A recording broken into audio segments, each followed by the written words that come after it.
નમસ્કાર મિત્રો, અક્ષર અકાદમીના online platform પર હું પ્રોફેસર ડૉક્ટર ડીસી રાઠોડ આપનું સ્વાગત કરું છું.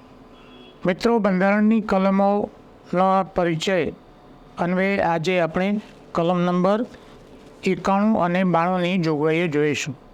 પણ એ જોગવાઈઓ જોઈએ એ પહેલાં હજુ સુધી જો તમે અમારી યુટ્યુબ ચેનલમાં નવા છો તો અમારી આ યુટ્યુબ ચેનલને તમે સબસ્ક્રાઈબ કરી દેશો, જેથી કરીને આગામી અપડેટ્સ વિશે આપને માહિતી મળતી રહે. હવે આપણે જોઈએ કલમ નંબર 91ની જોગવાઈઓ. હા, સભાપતિ કે ઉપસભાપતિની ફરજો.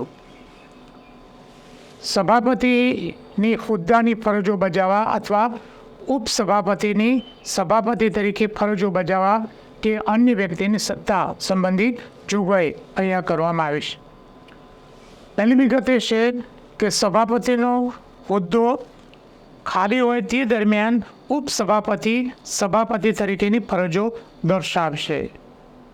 સભાપતિની ગેરહાજરીમાં એટલે કે ઉપરાષ્ટ્રપતિની ગેરહાજરીમાં ઉપસભાપતિ એનો હોદ્દો સંભાળશે.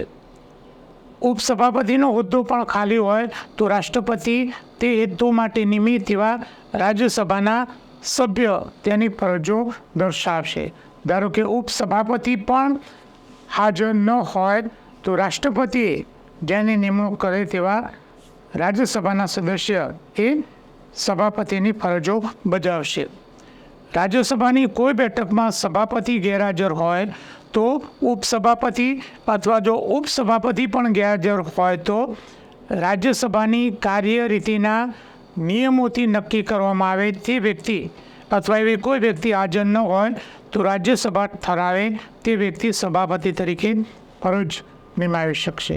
મિત્રો, જનરલી જોગવાઈ એવી કરવામાં આવે છે કે રાષ્ટ્રપતિ એ હોદ્દાની રૂએ એના સભાપતિ છે અને એના પછી એના ઉપસભાપતિની નિમણૂક કરવામાં આવે છે અથવા ચૂંટણી કરવામાં આવે છે. ત્યારબાદ બીજા 8-10 જેટલા સદસ્યોની એક આખી પેનલ બનાવવામાં આવે છે, જેથી કરીને જો સભાપતિ અને ઉપસભાપતિ બંને હાજર હોય તો આ પેનલમાંથી નક્કી કરેલ જે વ્યક્તિ છે એ રાજ્યસભાના સભાપતિ તરીકે કામ ચલાવવું ફરજો બજાવી શકે છે. જોઈએ આપણે એના પછીની કલમની જોગવાઈ. કલમ નંબર 92. સભાપતિ કે ઉપસભાપતિને હોદ્દા પરથી દૂર કરવાની જોગવાઈ. તો જે જોગવાઈ છે એમાં મહત્ત્વની બાબત એ છે કે જ્યારે સભાપતિ કે ઉપસભાપતિને હોદ્દા પરથી દૂર કરવાના હોય ત્યારે એ પોતે અધ્યક્ષ સ્થાને રહી શકતા નથી. આ પહેલી જોગવાઈ છે.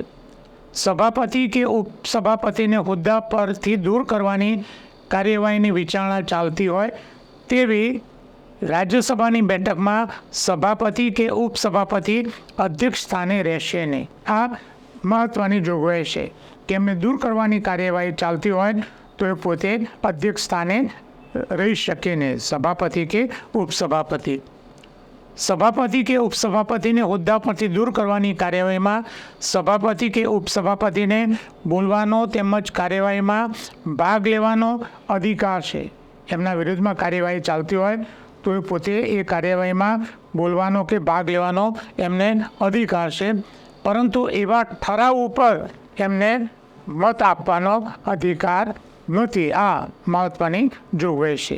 બંધારણ અંગેના અમારા 2 પુસ્તકો છે, ભારતનું બંધારણ અને રાજ્ય વ્યવસ્થા, ઓનલાઈનર અને MCQ સ્વરૂપે છે. ડિટેલમાં અભ્યાસ માટે ભારતનું બંધારણ અને રાજ્ય વ્યવસ્થા નામનું અમારું પુસ્તક છે.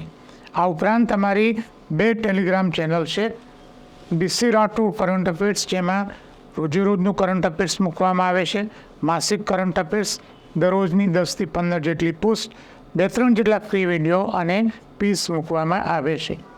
બીજી અમારી ટેલિગ્રામ ચેનલ છે ગૌરવંતી ગુજરાતી, જેમાં ગુજરાતી ભાષા, ગુજરાતી સાહિત્ય અને ગુજરાતી વ્યાકરણને લગતી પોસ્ટ મૂકવામાં આવે છે.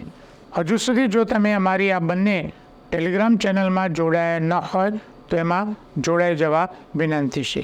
વધુમાં આજનો અમારો આ વિડીયો આપને પસંદ આવ્યો હોય તો લાઈક કરીને શેર કરવાનું ભૂલતા નહીં અને હજુ સુધી અમારી યુટ્યુબ ચેનલમાં તમે ન જોડાયા હોય તો મારી ચેનલને સબસ્ક્રાઈબ કરવા વિનંતી છે.